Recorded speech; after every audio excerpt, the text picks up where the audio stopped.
Actually, I was wondering, whatever happened to the drum of Clash of the Demon? Whatever happened to her? Because she teleported at. Oh, the drummer. Yeah. Yeah, she went, Lynette, she teleported back to Montreal. I don't know where she went. I didn't feel the need to bring her back in the last one, because I wanted it to be all about Eddie, and that's why Eddie got this solo album in the last book. Sorry, spoilers. Are you here? So actually, that guy took my question about the globe, but I also agree with what you were saying about the metaphor. That's why I sort of consoled myself with not understanding it. Thank you. So my backup question is actually, I told you this the other night, was I'm really impressed with the way Ramona and Knives start out in the story sort of just like, you don't really know much about them, and it's Knives especially, you think you won't see her again because she's just Scott's fake high school girlfriend. But then she really develops a character of her own throughout the series, and she has a really great scene in the last book that I won't spoil. But can you talk about what your development of Knives and sort of how you took her from being sort of almost a one-joke, nice child, 17 years old character to what she became by the end? I don't know. What did I do? You grew her up. She grows up. She grows up probably more than Scott over the course of the series. She's at a more impressionable age than Scott. Scott is kind of locked into being Scott. And Knives was always, she's young, she's nerdy, and she hasn't really been exposed to pop culture. So she's kind of this character who becomes a fan of something, and it changes her life. And She experiences heartbreak for the first time. She experiences heartbreak. Yeah, I read a review. I don't know if it's a review of the book or the movie, but there was a review that said that Knives' arc was better in the movie. And I can see their point though, because I know most of you probably haven't seen the movie, but the movie's got a shorter time span, and it kind of Knives' arc kind of ends around where Volume 3 would end, which is so it makes sense. So it's a more complete story. But in this story, life goes on. So Knives has to continue to be around and act like a grown-up even after her moment is over. Yeah, and I love the way that you handled that, like the contrast that you created, but basically turning camera into Knives. Yeah. Spoiler. Sorry. Next.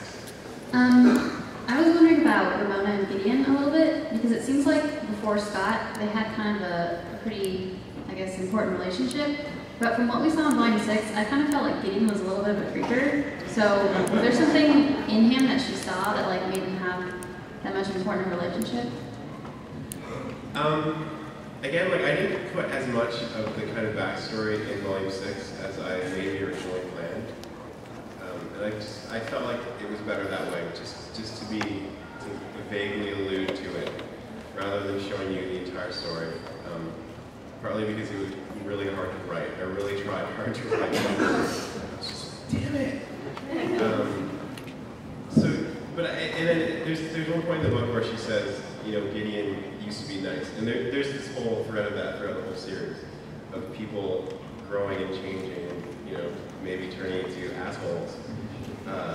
Which everyone does at some point. I'm sorry, all of you are going to do it. So, it's like, Gideon is kind of like a story of a guy who kind of made something of himself, and in the process, lost other things. And that's reflected in Envy too. What are your thoughts on the game? My thoughts are, it's awesome.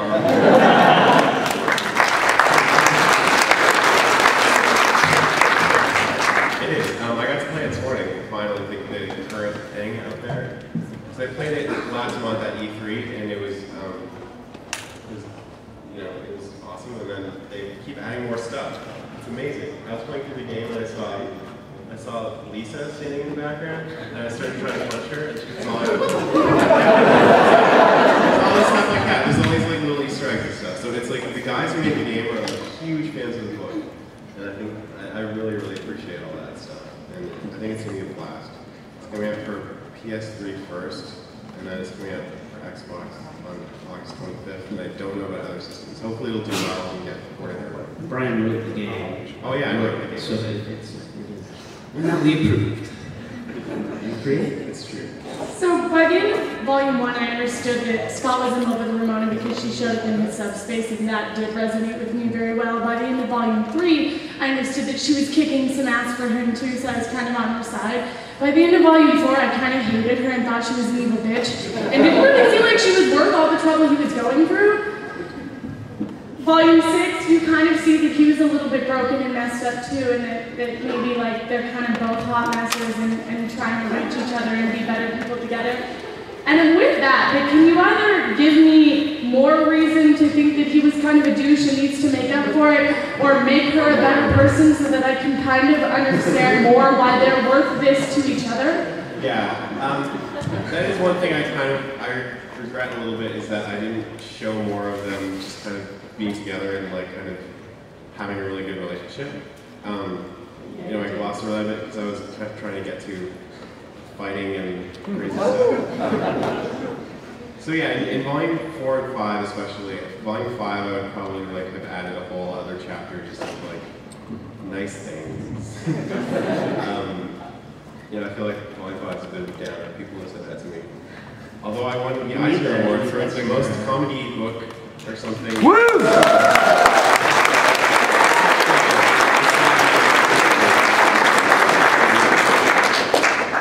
So yeah, I mean, I don't know. Maybe I'll go back and add more stuff. There's actually a whole sequence that I cut out of Volume 6 that I kind of want to go back and draw with my assistants. Do it! And add it as like a special edition. No, there's no giant robot. Sorry, should I answer that question too? The giant robot was in the movie. It was in the original draft of the movie, and we actually like went to production design and stuff on it. And then we were like, I don't know if this is working. But it was kind of cool. It was like a mecha Gideon. It was a really cool design, but I don't think it would have worked. So we went straight martial arts.